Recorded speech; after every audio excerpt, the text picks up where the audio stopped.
Hello, students. We are working through it. Problem 15. Here we go. We got a plane and a line, and we want to find the coordinates of the point of intersection.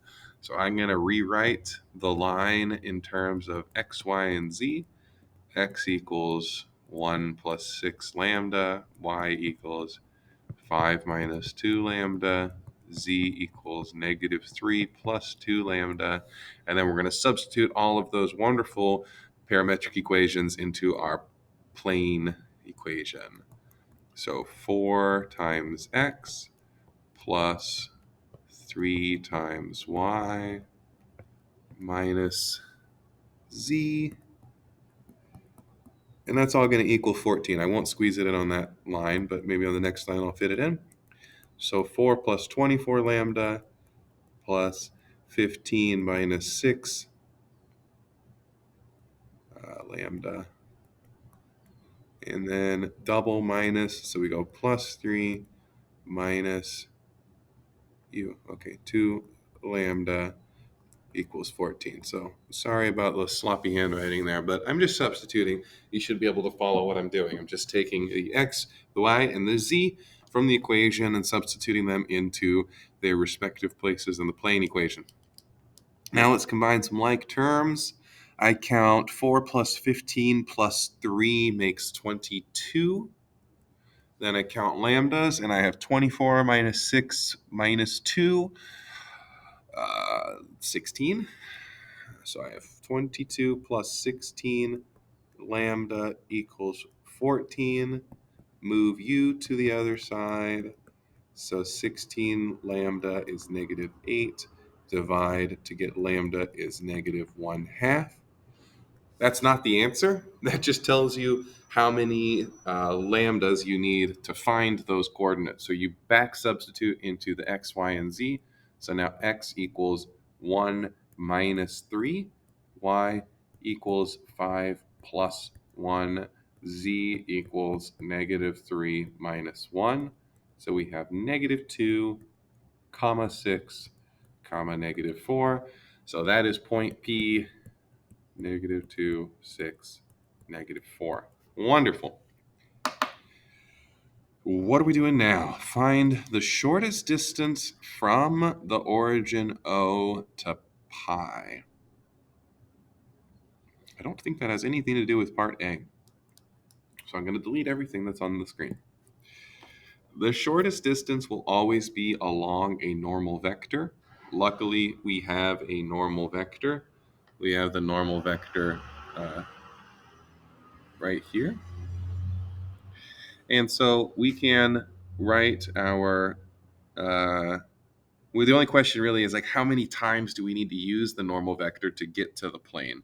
So I'm going to write the vector equation that's going to connect the origin to the plane. It's going to be 0, 0, 0 plus lambda times 4, 3, negative 1. And if we substitute that in, we're going to do 4 times 4 lambda plus 3 times 3 lambda minus lambda equals 14. Okay, it feels a little weird, but I think it's good. So we get 16 lambda plus 9 lambda minus lambda equals 14. So what is that? 24 lambda equals 14. So lambda equals 14 over 24, or 7 over 12. And so that means that we can then find the point of intersection between the origin O and the plane P, or the plane pi, excuse me. And so we're going to call that the point, let's call it the point Q, I suppose. So Q is going to be the point. We do 4 lambda, 3 lambda. Okay, I made a mistake here. My normal vector would have a negative z component, so let's just follow that through. That makes that into a plus lambda, makes that into 26, makes that into 26, makes that into 13. It's basically the same logic, though, from there.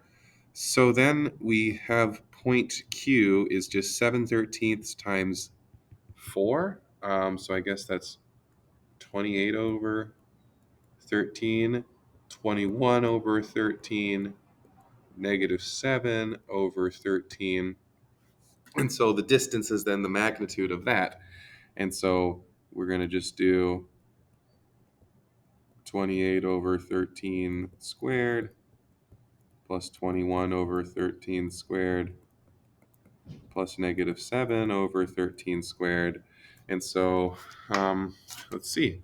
28 squared plus 21 squared plus 7 squared comes out to be 1274. So the 12 square root of 1274 over 13. I doubt 1274 is a perfect square. Comes out to be about 35.6. So you could leave your answer like that, or you could reduce it and divide by 13, and you get about 2.746. And so the basic idea that I used here is just that the normal vector is given to you in the plane equation. And so all I wanted to do was go from the origin here in the direction of the plane, take my x coordinate, y coordinate, z coordinate, and substitute those into the plane equation. And that'll tell me the lambda at which they intersect.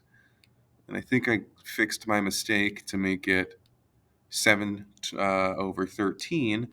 So then I substituted that 7 over 13 back into my equation that goes from the origin to the plane and found the point of intersection as Q.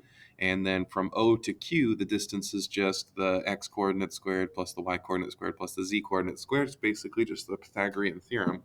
And it came out to be that decimal right there. So there you go.